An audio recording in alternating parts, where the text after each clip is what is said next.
എന്തോ ഏതോ പറഞ്ഞ കൂട്ടത്തിൽ അറിയാതെ വീണ് കിട്ടിയൊരു ടോപ്പിക്കാണ് കേട്ടോ പായസം വെക്കാന്നുള്ളത്.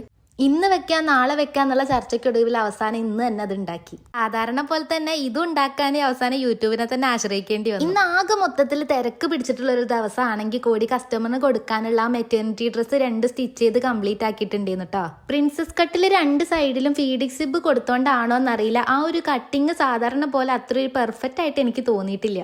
പക്ഷെ രണ്ടാമത് ചെയ്തിട്ടുണ്ടായിരുന്ന പിങ്ക് ടോപ്പിൽ ഏറെക്കുറെ സെറ്റായിട്ടാണ് വന്നിട്ടുള്ളത്. അത് ഇതിനേക്കാൾ കുറച്ചുകൂടെ വലിയുന്ന മെറ്റീരിയൽ ആയതുകൊണ്ടാണെന്ന് തോന്നുന്നു. സിബ് വെച്ചപ്പോൾ അത്യാവശ്യം നല്ല വൃത്തിക്ക് തന്നെ കിട്ടിയിട്ടുണ്ട്. ഇന്ന് ഉച്ചയ്ക്ക് കഴിക്കാൻ ഞങ്ങൾക്ക് കുറച്ച് അധികം വിഭവങ്ങളും അതുപോലെ തന്നെ കുറച്ച് അധികം ആളുകളും ഉണ്ടായിരുന്നു കേട്ടാ.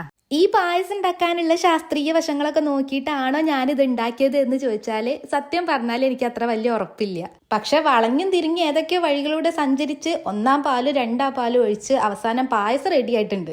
സാധാരണ അടയും സേമിയും ഒന്നും ഉണ്ടാക്കുന്നത് പോലെയല്ല, ഉണ്ടാക്കി കഴിഞ്ഞപ്പോഴാണ് ഇത് അത്യാവശ്യം പണിയുള്ളതാണെന്ന് മനസ്സിലായത്. ഇതിന്റെ മുന്നേ ചെയ്തിട്ടുണ്ടായിരുന്ന നാടൻപാട്ടിന്റെ ഡ്രസ്സ് കുട്ടികൾ ഇട്ടിട്ടുള്ള വീഡിയോ കിട്ടിയിട്ട് കാണിക്കാൻ വേണ്ടിയിട്ട് ഓരോരുത്തർ പറഞ്ഞിട്ടുണ്ടായിരുന്നു. അത് ഇപ്പോഴാണ് ശരിക്കും എനിക്ക് കിട്ടിയത് കേട്ടോ.